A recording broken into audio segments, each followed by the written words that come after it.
In the name of Allah, the most gracious, the most merciful, I bear witness there's no God but God, and Prophet Muhammad is his slave and messenger, and I seek refuge in Allah from the rejected Satan. In this video, I take Allah as my shield and protector alone for my success.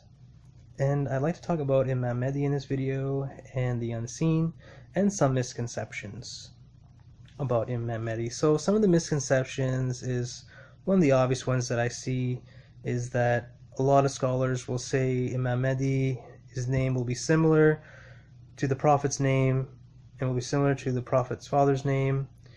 So his name will be Muhammad, and Imam Mahdi's name will be Muhammad, and Imam Mahdi's father's name will be Abdullah. So if you listen to the hadiths correctly, it says like or similar. That's a big difference between the same. So it's pretty clear to me that Imam Mahdi, his name won't be Muhammad and his father's name will not be Abdullah. From my opinion, from my understanding, it's pretty clear to me just by the wording. So similar can mean a lot of things. It could be similar in sound or similar in meaning. So Muhammad means praise or praiseworthy, and Abdullah means the will of God. So what I feel is that Imam Mahdi's name will be similar in meaning. So maybe Imam Mahdi's name will be, the meaning of his name will mean praise or praiseworthy, and the meaning of Imam Mahdi's father's name will mean will of God. So as an example, for Abdullah could be the word William for Imam Mahdi's father's name, just as an example. So if you break down the word William, one half is will and the other half is I am. And if you look in the Torah, you'll see that God or Allah refers to himself as I am in the Torah. So when you look at the word William, it's will, I am, so the will of God, just like Abdullah. So a possibility for Imam Mahdi's father's name will be William, just as an example. Another big misconception is, I hear on the Shia side that Imam Mahdi was already born roughly around 11 or 1200 years ago, and roughly 200 AD, I'm not sure the exact date, on the Hassan line. I believe that Imam Mahdi will be born on the Hassan line, but will be born in this day and age, not 11 or 1200 years ago. I just can't find any like good solid proof of that. I listen to a lot of Shias talk about it, but I just haven't heard anything solid. There's no solid hadith from Prophet Muhammad, peace and blessings be upon him, that's saying that Imam Mahdi will be in 11 or 1200 or 1300 year occultation. And the hadiths that they give are just seem really weak to me, and I just can't support that. I just don't see enough evidence for that. I believe that Imam Mahdi will be born in the year 1400 Hijri, which was the year 1979. 1400 Hijri started in 1979. So we'll move into the unseen of Imam Mahdi, how Imam Mahdi operates in the unseen. Now we know that Imam Mahdi will be implementing the Quran and implementing the Sunnah. So if we want to understand Imam Mahdi, we need to understand the Quran and we need to understand the Sunnah in a purest form. So in 1979, which was the year starting of the 1400 Hijri, we know in the Quran that Allah says that he sends a reformer roughly every 100 years. So that's another proof why I feel that Imam Mahdi will be born in this time and not end up in 1000 or 1200 year occultation. It just doesn't make any sense to me. I know Allah can make that happen. I know Allah has power over all things, but there's just no support from the Prophet, peace and blessings be upon him. There just isn't. I haven't seen it. Maybe you can show me some.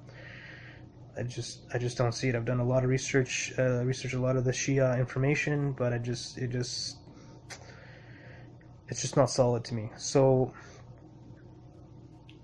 I believe Imam Mahdi was born in 1979, because that's when, in the unseen world, the magnetic field started increasing in the earth dramatically. In 1979 was a lot of big things happened in the Ummah in that year, 1979. That's when there was a fake Mahdi that stormed the Kaaba, took it over by force with guns. People died. The Mahdi and his followers died after they were electrocuted. They poured water in the Kaaba and they electrocuted them, and they were all executed. We had the the Soviet Union, I should say, invaded Afghanistan in 1979, and then you had the big revolutions in Iran and a bunch of other things that started occurring in 1979, and to this day, and a lot of hadith support, we are in the age of Imam Mahdi. So in 1979, we can clearly say, so let me just back up just a second here. Our souls reside here in our center point. This is where our soul resides. And our souls have a magnetic field that can be measured. And the more loving and caring and harmonious and balanced you are, and worship of Allah will increase your magnetic field, and that can actually be measured. Your heart energy, your soul energy can be measured, and it increases with love and giving and doing what Allah makes lawful and staying away from the unlawful things that Allah forbids. So this can be measured, and the earth is also a living being. It has a soul, it has a magnetic field, and this can also be measured. So the Schumann resonance, which is another fancy word for the magnetic field of the earth, started dramatically increasing in 1979. So it was basically staying around 7.8 something hertz for a very long period of time. I think they started measuring it in the 50s, and it stayed stable until 1979, and then it started increasing dramatically, and it's still increasing to this day. So as we know, Imam Mahdi operates a great deal in the unseen. So our souls produce this unseen energy, our magnetic fields, and can help raise the vibration. So Imam Mahdi, I believe, has been raising the vibration of the earth, the plants, the human beings, the insects, the animal worlds, the unseen worlds, has been slowly elevating mankind since 1979, even as an infant. And this is done through cause and effect, as Allah states in the law, in the Quran, the law of cause and effect. So the more good deeds you do, that's going to cause a better outcome. If you do bad deeds or sins, that's going to create a negative outcome. And as I stated before in previous videos about parallel realities, that there are multiple earths, there are multiple heavens. Allah states that in the Quran, that we can shift in every moment by our good deeds or bad deeds. So if we do good deeds to others and worship Allah, we are going to move to a more positive timeline. And if we do negative things and sinful things that Allah forbids us to do, that's going to, through cause and effect, that's going to move us to a negative timeline. So this is how Imam Mahdi, I believe, is raising the vibrations of the earth, the vibrations, the energies of the earth, of humanity, of the animal kingdoms, the insect kingdoms, the plant kingdoms, the unseen kingdoms. I believe Imam Mahdi is raising not only the earth, but the whole universe, I believe, and possibly the multiverse as well.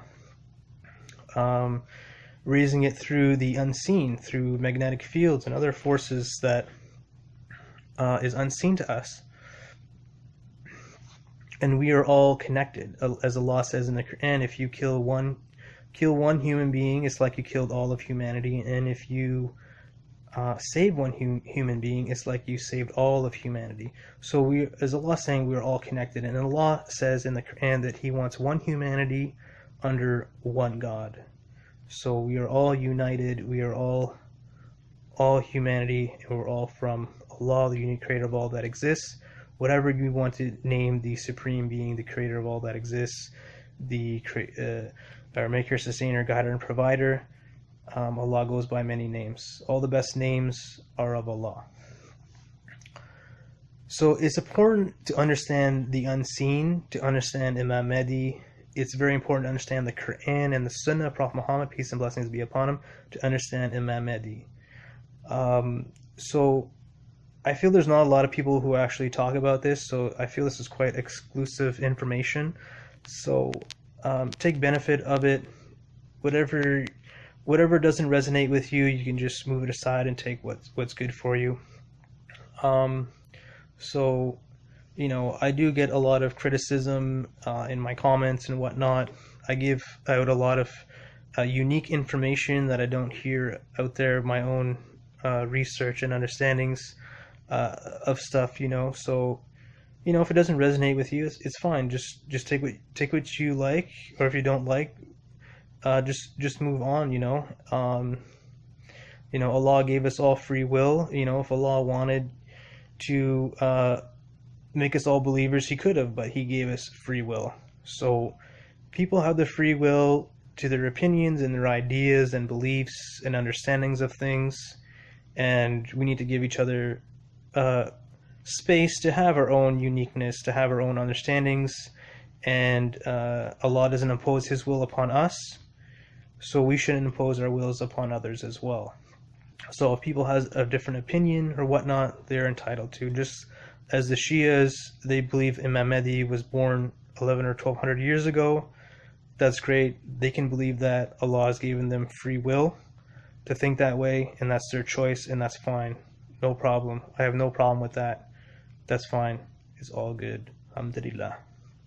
So we have to give each other that space. So like I said, there's a lot of advanced information in these videos, so take what you can, learn what you can, take Allah as your shield.